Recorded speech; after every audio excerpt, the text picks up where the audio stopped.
आज हम बात करेंगे इलेक्ट्रॉनिक विन्यास ज्ञात करने की एक महत्वपूर्ण विधि के बारे में। हाँ, ये कोई विधि नहीं है, एक प्रकार की ट्रिक है, इसे आप ऐसा ले सकते हैं। तो देखो, बेसिकली यदि आपको कहा जाए हाइड्रोजन का इलेक्ट्रॉनिक विन्यास लिखना है तो आप किस प्रकार से लिखोगे। हमें मालूम है हाइड्रोजन का परमाणु क्रमांक क्या होता है, 1 होता है, तो हम आसानी से लिख लेंगे क्या होता है इसका, 1s1 होता है।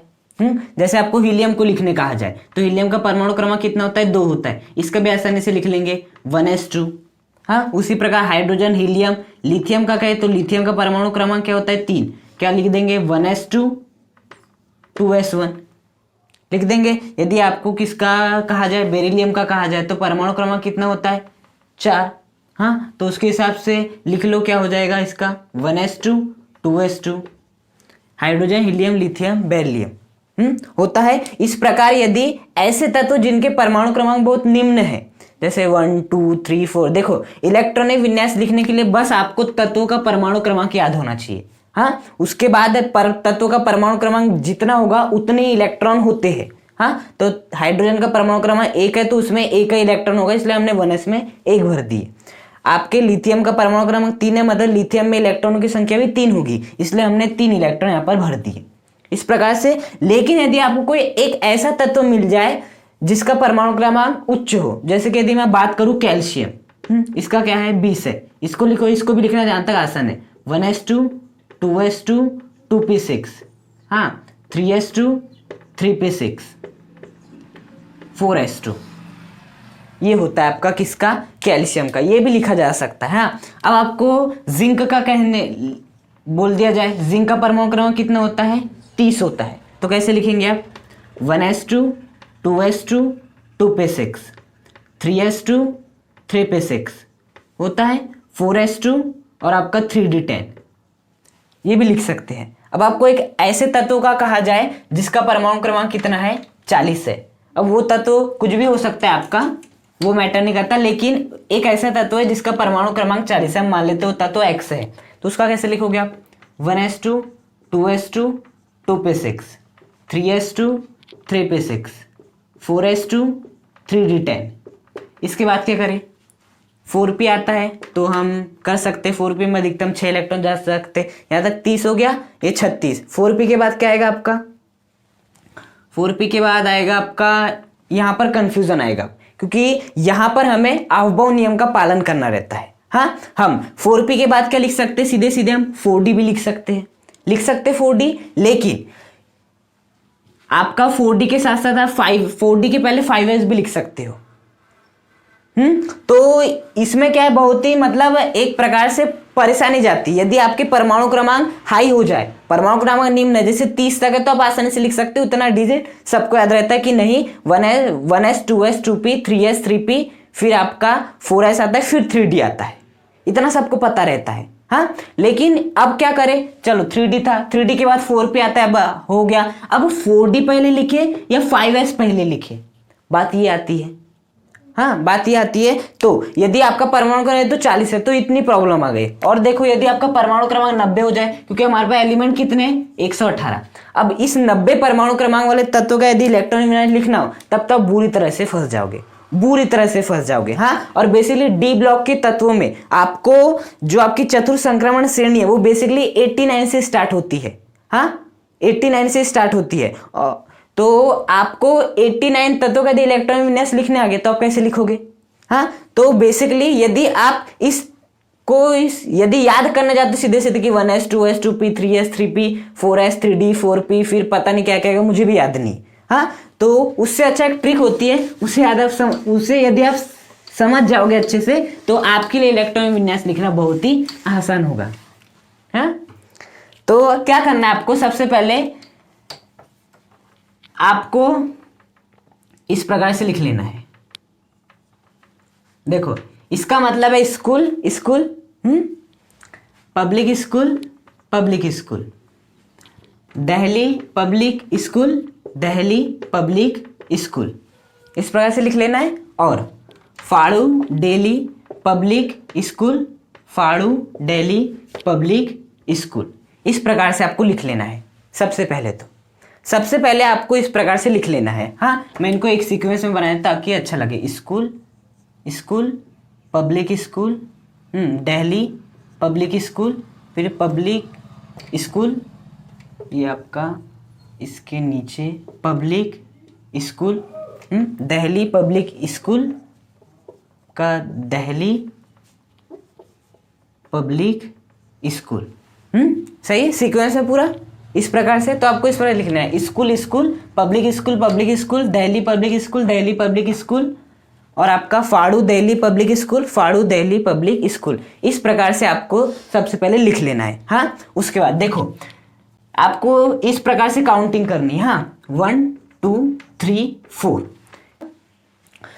अब या इसे आप ऐसा भी समझ सकते हो कि 1 के पास P नहीं होता है, 2 के पास P होता है, 2 के पास D नहीं होता, 3 के पास D होता है। हाँ, और आपका F जो है 3 के पास नहीं होता, 4 के पास होता है। या आप ऐसे समझ सकते हो, या इस प्रकार से बना लेना, 1 2 3 4 लिख लेना।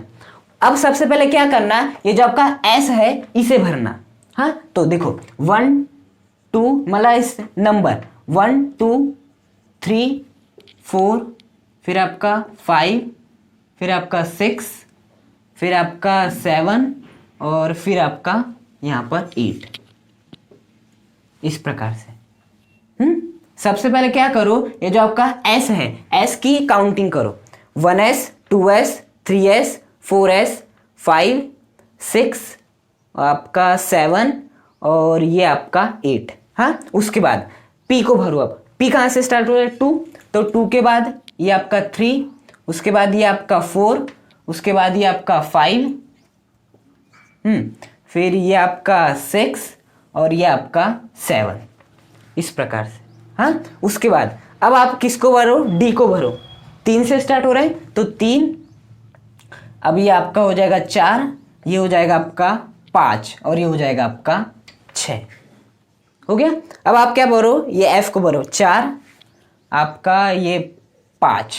बस यदि आपको ये सब कुछ इसी क्रम में आपको इलेक्ट्रॉन भरने रहते हैं, 1s 2s 2p 3s 3p 4s 3d 4p 5s 4d 5p 6s 4f 5d 6p 7s 5f 6d 7p 8s। यदि आपको इतना ही मालूम है तो आप जितने भी 118 तत्व हैं उन सभी का इलेक्ट्रॉन यूनिवर्स लिख सकते हो। बस आपको क्या करना है, एक छोटा सा बेसिक नॉलेज याद रखना है कि s में अधिकतम 2 इलेक्ट्रॉन जा सकते हैं तो यहाँ बस 2 ही भरोगे। P में अधिकतम 6 इलेक्ट्रॉन जा सकते हैं तो बस जहां जहां P है वहां पर 6 ही भरोगे। D में अधिकतम 10 जाते तो 10 ही भरोगे। F में अधिकतम 14 जाते तो 14 ही भरोगे। बाकी बस मेन प्रॉब्लम कहाँ जाती है, हमें पता रहता है इसमें 2 इलेक्ट्रॉन जाएंगे, P में 6 जाएंगे, D में 10 जाएंगे, F में 14 जाएंगे। प्रॉब्लम जाती है इस क्रम को याद करने में। 1s 2s 2p 3s 3p 4s 4s 3d तक तो याद रहता है, 4p फिर आपका कंफ्यूजन होता है। देखो 4p के बाद क्या आना चाहिए, 4d, लेकिन उसके पहले 5s आता है।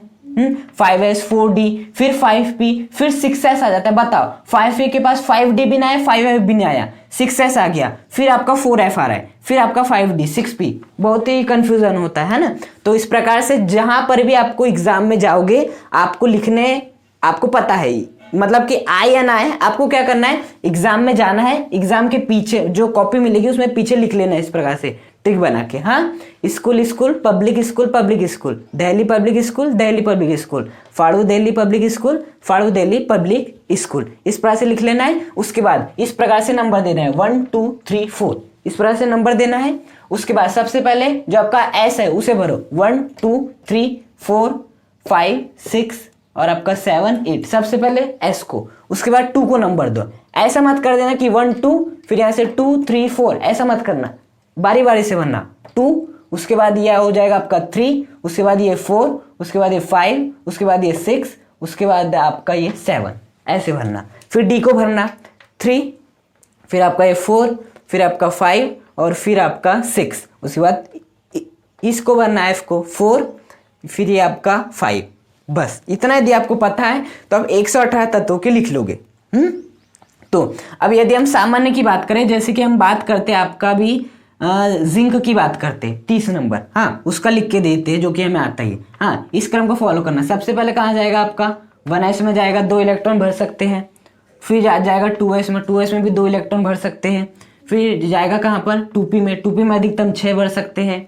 बस आपको पता होना कि p में कितने जा सकते हैं। फिर कहाँ पे भरना है, हमें 3s में भरना है, इसमें 2 इलेक्ट्रॉन कर दो, फिर किस में भरना है 3p में भरना है, इसमें 6 इलेक्ट्रॉन कर दो, फिर आपको किस में भरना है 4s में भरना है, 2 इलेक्ट्रॉन कर दो, फिर आपको कहाँ पर भरना है 3d में भरना है, तो 3d में 10 कर दो, हो गए 30। गिन लो, 10 2 12, 6 18, 20, 6 26 और ये आपका 4 क्या हो गए 30 हो गए। हाँ, अब यदि हमें इसकी जगह पे किसका आता 40 नंबर के तत्व का आता, 40 नंबर के तत्व का इलेक्ट्रॉन विन्यास लिखने रहता। हाँ, Z का अर्थ होता है आपका परमाणु क्रमांक, तो 40 का भी ऐसे लिखेंगे। 1s में कितने जाएंगे 2, 2s में 2, 2p में 6, हाँ 3s में 2, 3p में 6, 4s में 2, 3d में 10, 4p में कितने जा सकते हैं अधिकतम 6, फिर आएगा आपका किसका 5s में अधिकतम कितने जा सकते हैं आपके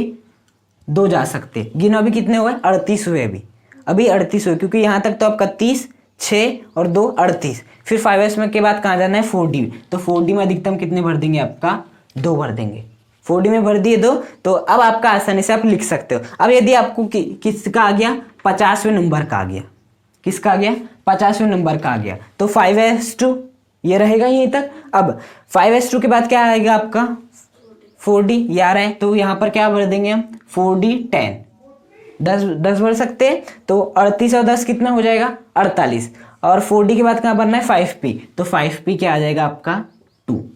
इस प्रकार से लिख सकते हो। यदि 60 का आ गया तो भी आप आसानी से कर सकते हो, 70 का आ गया, 80 का आ गया, 90 का आ गया तो भी आप आसानी से कर सकते हो।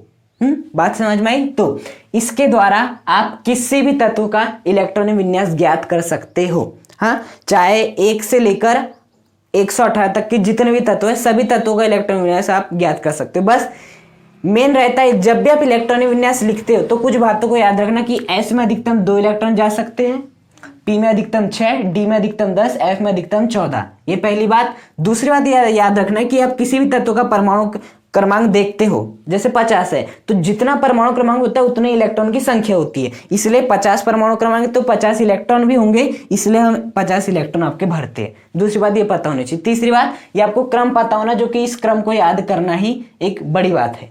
हाँ, इससे आवबाउ नामक साइंटिस्ट ने, हालांकि ये क्रम आवबाउ नामक साइंटिस्ट ने नहीं दिया था, लेकिन उन्होंने कहा था कि इस क्रम में आपको भरना रहता है। हाँ, और ये बेसिकली आपकी ट्रिक है जिसकी सहायता से आप आसानी से किसी भी तत्व का इलेक्ट्रॉनिक विन्यास लिख सकते हो। बस कुछ तत्व ऐसे होते हैं जो कि अपवाद होते हैं, अपवादों को तो आपको याद ही रखना पड़ेगा। हाँ, उसके लिए कुछ नहीं है, अपवादों को आपको याद में रखना पड़ेगा। पूरी आवर्त सारणी में बहुत सारे अपवाद है, जैसे कि आपने पढ़े भी होंगे, क्रोमियम आपका एक अपवाद है, कॉपर आपका एक अपवाद है। इसी प्रकार से ये तो प्रथम संक्रमण श्रेणी के 2 अपवाद मिले आपको, द्वितीय के बहुत सारे, तृतीय के भी है। तो अपवादों में भी ज्यादा कुछ नहीं है, आपको क्या करना रहता है अपवादों में, जो S का 1 या दोनों इलेक्ट्रॉन निकाल के आपको D में दे देने होते हैं। हाँ, जब हम अपवाद युक्त तत्वों का इलेक्ट्रॉन विन्यास देखेंगे तब हम देखेंगे किस प्रकार से आपको करना रहता है। वो भी ज्यादा मुश्किल नहीं रहता, मेन है क्रम को याद रखना। इस क्रम को याद रखना बहुत मुश्किल है, तो इस क्रम को इस ट्रिक की सहायता से आसानी से याद कर सकते हैं।